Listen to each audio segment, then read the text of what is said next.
لا إله إلا الله محمد رسول الله لا إله إلا الله محمد رسول اور سلیمان بن عبد الملک اموی بادشاہ بنو امیہ کا سب سے حسین بادشاہ سلیمان بن عبد الملک، سب سے حسین، 42 سال کی عمر، جوانی. اس کی میت کو قبر کے قریب کیا گیا تو ہلنے لگا تو اس کے بیٹوں نے کہا ہمارے ابا زندہ ہیں. وہ سکتہ ہو گیا ہے، زندہ ہیں. عمر بن عبدالعزیز رضی اللہ رحمت اللہ علیہ فرمانے لگے ارے بھتیجو زندہ نہیں ہے، قبر کا عذاب جلدی شروع ہو گیا ہے. بل عجل اللہ بالعقوبہ، چھپاؤ، جلدی چھپاؤ. عمر بن عبدالعزیز جس تخت پر بیٹھے اس پر سلیمان تھا، اس پر ولید تھا، اس پر عبد الملک تھا. ان تینوں نے اپنے من کو راضی کیا، عمر بن عبدالعزیز نے اپنے رب کو راضی کیا. جب عمر بن عبدالعزیز کا وقت آیا مرنے کا تو انہوں نے بلایا رجا بن حیوہ سے، فرمایا کہ میں نے عبد الملک بن مروان چاچا بھی تھے، سسر بھی تھے، ان کی بیٹی فاطمہ سے شادی ہوئی تھی. میں نے اس کو قبر میں اتارا، کفن کی گرہ کھول کے دیکھا تو اس کا چہرہ قبلے سے ہٹ چکا تھا، رنگ کالا سیاہ پڑ چکا تھا. عبد الملک بن مروان گورا چٹا تھا، یہ جگہ سرخ تھی، کالا. پھر میں نے ولید کو قبر میں اتارا، اس کا بیٹا 10 سال حکومت کی، اس نے 21 سال حکومت کی، اس نے 10 سال کی، ولید بن عبد الملک. میں نے اس کے کفن کی گرہ کو کھول کے دیکھا تو اس کا رنگ سیاہ ہو چکا تھا اور قبلہ کی طرف سے چہرہ پھر چکا تھا. پھر اس سلیمان کا واقعہ تو ابھی سنایا. پھر اس سلیمان کو قبر میں اتارا اور اس کے کفن کی گرہ کو کھول کے دیکھا تو اس کا چہرہ قبلے سے ہٹ چکا تھا. اب میں جا رہا ہوں، مجھے دیکھنا. پہلے تینوں نے حکومت کی پوجا کی اور عمر بن عبدالعزیز نے اپنے اللہ کی پوجا کی. انہوں نے ایک بڑا عجیب خطبہ دیا جب خلیفہ بنے. اے لوگو، بچپن میں شعر و شاعری کا شوق تھا تو میں شاعر بنا، تھوڑا سا اٹھان ہوئی تو علم کا شوق لگا، میں نے علم حاصل کیا. جوان ہوا تو فاطمہ بنت عبد الملک سے عشق ہوا، میں نے اس سے شادی کی. اب اللہ نے مجھے حکومت دے دی ہے، اب تم دیکھو کہ میں اس سے اپنے اللہ کو راضی کروں گا. ہمارے حکمران تو ووٹ سے آتے ہیں اور چلے جاتے ہیں 4-5 سال کے بعد، ان کی وراثت میں حکومت آ رہی ہے اور 3 بر اعظم پر حکومت ہے اور ایسا روب و دبدبہ ہے بنو امیہ کا، کوئی ان کے سامنے سر نہیں اٹھا سکتا. اور یہ بندہ 2 سال 2 مہینے 3 بر اعظم میں زکوٰۃ لینے والا کوئی نہ بچا، 3 بر اعظم میں سوال کرنے والا کوئی نہ بچا، 3 بر اعظم میں ظالم کوئی نہ بچا، 3 بر اعظم میں مظلوم کوئی نہ بچا. لیکن خود کیسا رہا؟ گھر آئے، فاطمہ بڑے اچھے دن گزرے ہیں، اب امتحان ہے، میں تیرا حق نہیں ادا کر سکوں گا، طلاق لینی ہے میں حاضر ہوں، ساتھ دینا ہے تو میرے اپنے حق معاف کرو، اپنے حق معاف کرو. فاطمہ جیسی عورت انسانی تاریخ میں کوئی نہیں آئی، سیاسی لحاظ سے، سیاسی. دادا مروان بادشاہ، باپ عبد الملک بادشاہ، بھائی ولید بادشاہ، دوسرا بھائی سلیمان بادشاہ، تیسرا بھائی ہشام بادشاہ، چوتھا بھائی یزید بادشاہ اور اپنا خامند بادشاہ. 7 نسبتوں سے یہ عورت شہزادی ہے. کائنات انسانی تاریخ میں اتنی بڑی عورت کوئی نہیں آئی، سیاسی. فاطمہ کہنے لگیں عمر، میں نے سکھ کے دن تیرے ساتھ گزارے ہیں، دکھ میں تجھے چھوڑ کے نہیں جاؤں گی، جو میں نے اپنے سارے حق معاف کیے. پھر حضرت عمر بن عبدالعزیز کی راتیں اور دن کیسے گزرے؟ فاطمہ بنت عبد الملک فرماتی ہیں 2 سال 2 مہینے میں وہ میرے بستر پر میرے ساتھ نہیں لیٹے، انہیں غسل کی ضرورت نہیں پیش آئی. مصلے پہ بیٹھتے اور روتے روتے وہیں سو جاتے اور روتے روتے وہیں سے اٹھتے.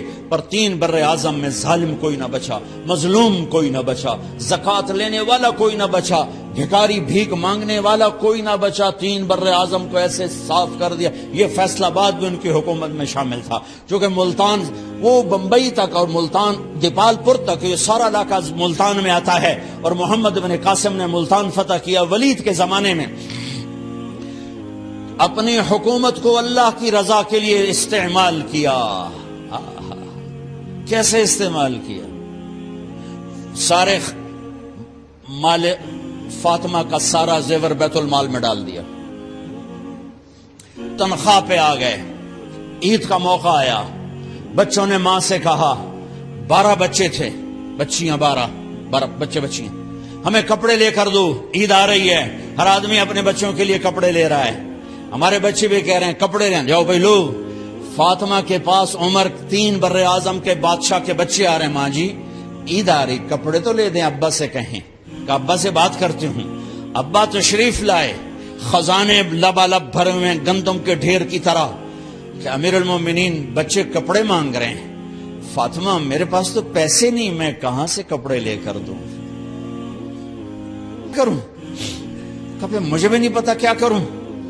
اس کے پہلے 3 حکمرانوں نے لوٹ مار کے بازار گرم کیے، ظلم و ستم کے پہاڑ توڑے، اور آج اسی خزانے پہ ایک شخص بیٹھا ہے جو اللہ کو راضی کرنے کے جھنڈے گاڑ رہا ہے۔ تو فاطمہ نے کہا آپ ایسا کریں، اگلے مہینے کی تنخواہ ایڈوانس لے لیں، اس سے میں اپنے بچوں کو کپڑے لے دیتی ہوں، اور گھر کا خرچہ میں مزدوری کر کے گھر کی روٹی چلا لوں گی۔ ارے اپنی تاریخ پڑھو، صرف ڈرامے ہی نہ دیکھتے رہ جاؤ، صرف گانے ہی نہ سنتے رہ جاؤ۔ اور بھی دکھ ہیں زمانے میں محبت کے سوا، راحتیں اور بھی ہیں وصل کی راحت کے سوا۔ انہوں نے اپنے بلایا وزیر خزانہ مزاحم، اپنا ہی غلام، ہاں بھائی مزاحم ہمیں بچوں کے کپڑے چاہیے، تو اگلے مہینے کی تنخواہ ایڈوانس مل جائے۔ وہ کہنے لگے امیر المومنین آپ مجھے لکھ کر دے دیں کہ آپ 1 مہینہ زندہ رہیں گے، میں آپ کو تنخواہ دے دیتا ہوں۔ عمر بن عبدالعزیز سر جھکایا، اٹھے، گھر گئے، فاطمہ میرے بچوں سے کہہ دو کہ تمہارا باپ کپڑے لے کے نہیں دے سکتا۔ اپنی تاریخ تو دیکھو،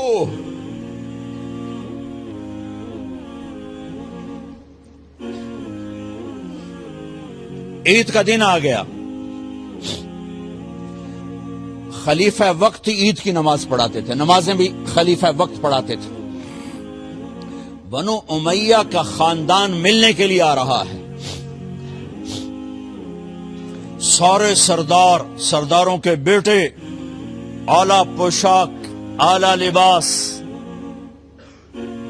ملنے آ رہے ہیں۔ تھوڑی دیر بعد دیکھا تو بچے بھی ملنے آ رہے ہیں، امیر المومنین کی حیثیت سے بچے باپ کو ملنے آ رہے ہیں، اور ان کے جسموں پر پرانا لباس ہے۔ حضرت عمر انہیں دیکھ کر ادھر اپنے سرداروں کے بچے دیکھے تو زرق برق پوشاکیں، اپنے بچوں کو دیکھا۔ ارے اس باپ سے پوچھو جو سب کچھ کر سکتا ہو اور پھر مٹھی بند کر لے کہ نہیں میں نے حرام کی طرف نہیں جانا۔ بچوں کو دیکھا تو آنکھیں ڈبا گئیں، آنکھوں میں آنسو آ گئے۔ فرمایا میرے بچوں آج تمہیں اپنے باپ سے گلہ تو ہوگا کہ آج ہمارے باپ نے کپڑے ہی نہ لے کے دیے۔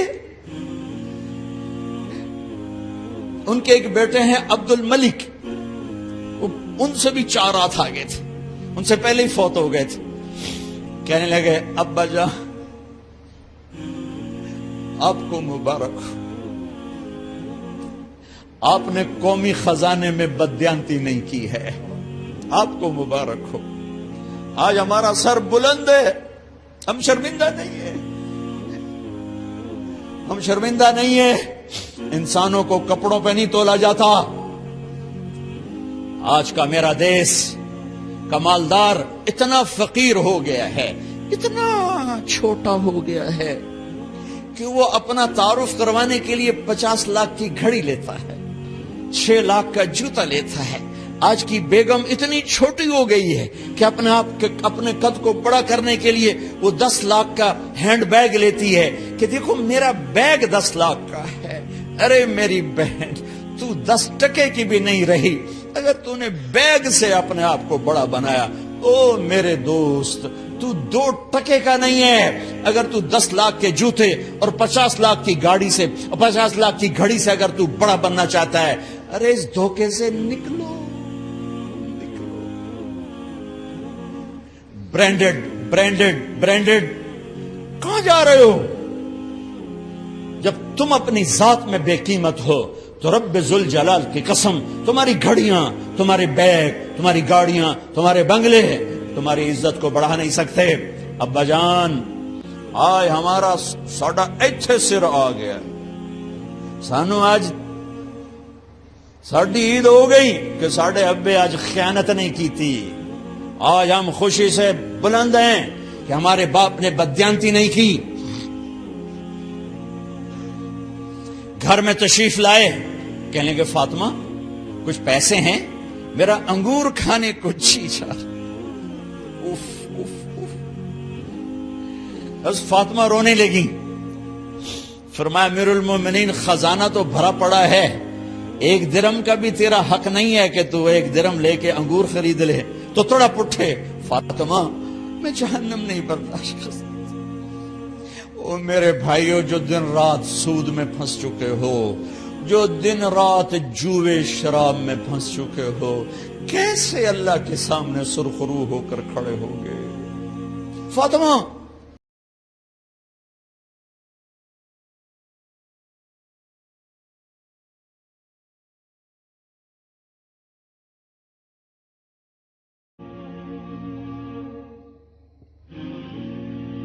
ایک رات گھر میں تشریف لائے، بچیاں، بیٹیاں،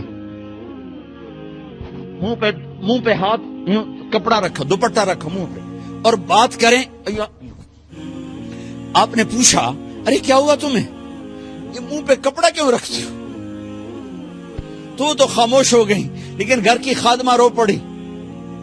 کہا امیر المومنین، آج آپ کی بیٹیوں نے کچا پیاز توڑ کے اس سے روٹی کھائی، سالن کوئی، ارے مسردی دال ہی کوئی نہیں ہے، پیاز، کچے پیاز نہ روٹی۔ آج ساڈا مزدور جڑا کوئی نہ کوئی چٹنی بنا بند ہے، 3 بر اعظم دے بعد شادیاں دھیاں، کچے وصلہ نہ روٹی بیٹھیاں کھاندیاں۔ اور میرے آج کا تاجر کہتا ہے جھوٹ نہ بولوں تو کاروبار کیسے، میرا افسر کہتا ہے رشوت نہ لوں تو گزارا کیسے کروں۔ تو عمر بن عبدالعزیز پھس پہ ہچکیوں کے ساتھ روئے کہ میری بچیوں، میں تمہیں بڑے اچھے کھانے کھلا سکتا ہوں اور میں جہنم کی آگ برداشت نہیں کر سکتا۔ بھائیو، اس بندے نے اپنے آپ کو ذبح کر دی، اللہ کو راضی کرنے کے لیے ذبح کر دی، اپنی ذات کو، اپنے جذبات کو، اپنے احساسات کو۔ جب گورنر ہوتے تھے نا، تو حضرت فاطمہ کی ایک باندی تھی، ان سے انہیں عشق ہو گیا، تو اپنی بیگم سے کہتے یہ باندی مجھے گفٹ کر دو، وہ کہتی میں نہیں کرتی۔ جب یہ خلیفہ بنے، کئی دفعہ ان سے کہتے مجھے ہدیہ کر دو، مجھے دے دو، وہ کہتے میں نہیں دیتی، میں نہیں دیتی۔ جب یہ خلیفہ بنے تو ان کی بیگم نے اس باندی کو نہلایا، خوبصورت زیورات سے سجایا، عالی شان میک اپ کیا اور اس کا ہاتھ پکڑ کے لائی، امیر المومنین یہ آپ کی خدمت میں گفٹ ہے۔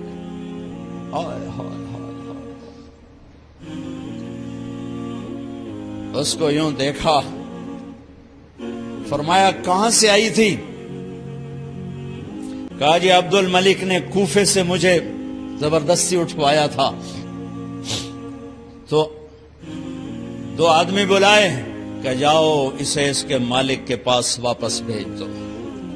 وہ کہنے لگی این وجدک علی یا امیر المؤمنین، امیر المومنین آپ کا عشق کہاں گیا جو میرے ساتھ تھا؟ تو عمر کی آنکھیں بھر آئیں، کہا وہ پہلے سے بھی زیادہ ہے، لیکن تمہیں اللہ کے لیے قربان کرتا، میں اپنے عشق کو اللہ کے لیے قربان کرتا۔ ہاں اب اللہ نے صلہ کیا دیا؟ جب انتقال ہوا ہونے لگا تو بلایا رجا کو، جو میں بات پہلے چھوڑ کے ادھر ان کی تھوڑی سیرت بتائی کہ رجا اب میں مرنے لگا ہوں۔ عبد الملک کالا ہو گیا تھا، ولید کالا ہو گیا تھا، سلیمان کالا ہو گیا تھا۔ یہ کیوں کالے ہوئے تھے؟ یہ بے نمازی نہیں تھے، بدکاری نہیں کرتے تھے، کسی کی طرف ان کی میلی آنکھ نہیں اٹھی کبھی۔ یہ ظالم تھے، ظالم انسانوں کا خون پیا، مال میں خیانت کی، اس پر اللہ نے چہرے پھیر دیے۔ آج عمر بن عبدالعزیز جا رہا ہے کہ دیکھو میں جا رہا ہوں، مجھے دیکھو میرے ساتھ کیا ہوتا ہے۔ ان کا انتقال ہوا، ان کی میت قبر کے کنارے رکھی گئی اور اب نیچے اتارنا ہے۔ سلیمان کی میت کو اتارنے لگے تو ہلنے لگا اور عذاب قبر پہلے شروع ہو گیا۔ عمر کی میت کو جب قبر کے قریب کیا گیا، ایسے ہوا کا جھونکا آیا، ایک پرچہ ایسے لہراتا ہوا یوں آیا، یوں آیا، یوں آیا اور عمر کے سینے پر گر گیا۔ لوگ کٹھے ہو گئے، پرچے کو کھول کے دیکھا گیا تو اس پہ لکھا تھا بسم اللہ الرحمن الرحیم، براءۃ من اللہ لعمر بن عبد العزیز من النار۔ یہ پروانہ ہے اللہ کی طرف سے اس کے بندے عمر کے لیے کہ اسے جہنم سے نجات کی خوشخبری سنا دی جائے۔ آہا، مرنا ہو تو یوں مرو، اللہ ایسی موت دے دے۔ کہتے ہیں پھر میں نے ان کو قبر میں اتارا، جب قبر میں اتارا تو کیا دیکھا؟ میں نے کفن کی گرہ کھولی تو چہرہ قبلے کی طرف فٹ اور یوں لگا جیسے 14ویں رات کا چاند قبر میں اتر آیا۔